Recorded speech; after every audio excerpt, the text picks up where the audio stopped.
नमस्ते प्रणाम सभी कोई के गोड़ छुके गोड़ लागत नहीं त कैसन बानी जा रहे लोग। उम्मीद करते नहीं कि वो लोग जहाँ भी हो कम जा, स्वस्थ हो कम जा, सुरक्षित हो कम जा।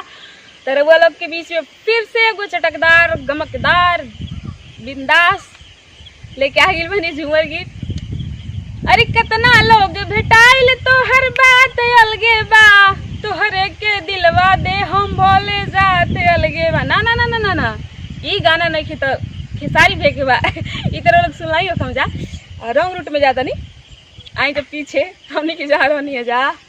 अरे के दिहलस दाल भात, के दिहलस चटानी, अरे के दिहलस चटानी, अरे के दिहलस हरियर मरीचा कच देना कटानी, के दिहलस हरियर मरीचा कच देना कटानी, के दिहलस हरियर मरीचा, के दिहलस दाल भात, के दिहलस चटानी, अरे के दिहलस चटानी, अरे के दिहलस हरियर मरीचा कच देना कटानी, के दिहलस हरियर मरीचा कच देना कटानी, के दिहलस हरियर मरीचा।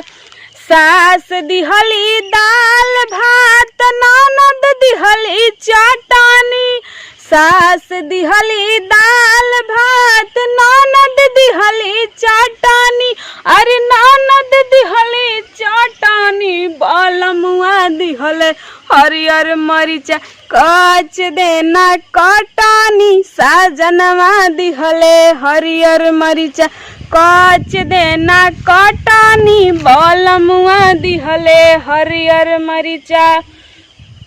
डॉक्टर आइले ओझा आइले तबो नाही उठानी, अरे तबो नाही उठानी, बालमुआ आइले सेज प धड़ाक मानी उठानी, साजनवा आइले सेज प हम उठ के बैठानी, बालमुआ आइले सेज प।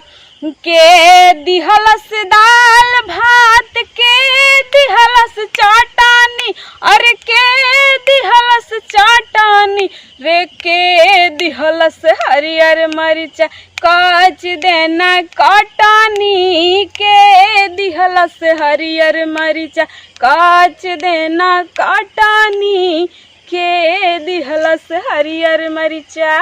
नमस्ते प्रणाम हम अलकारिया सभी कोई के फिर से गोड़ चुकी गोड़ लाते नहीं। तो ये एगो रहला छोटा सा झूमर गीत और वो लोग सुनले भी हम जा बहुत ही अच्छा ये झूमर गीत बा, सभी को एक के गावेला। तो वो लोग बताएगा कमेंट में कि रवो लोग इनके कैसा लागल।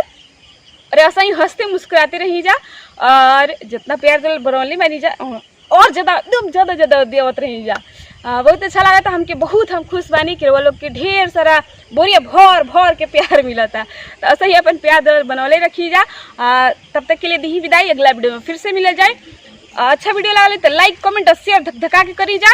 और हाँ एगो और बात, अगर रउआ लोग के हमार कॉमेडी वीडियो देखे के तो एक और चैनल बा हमार भोजी 2020, तो पे जाई जा देखी जा और आनंद उठाई जा हमार कॉमेडी वीडियो के। Bye, love you.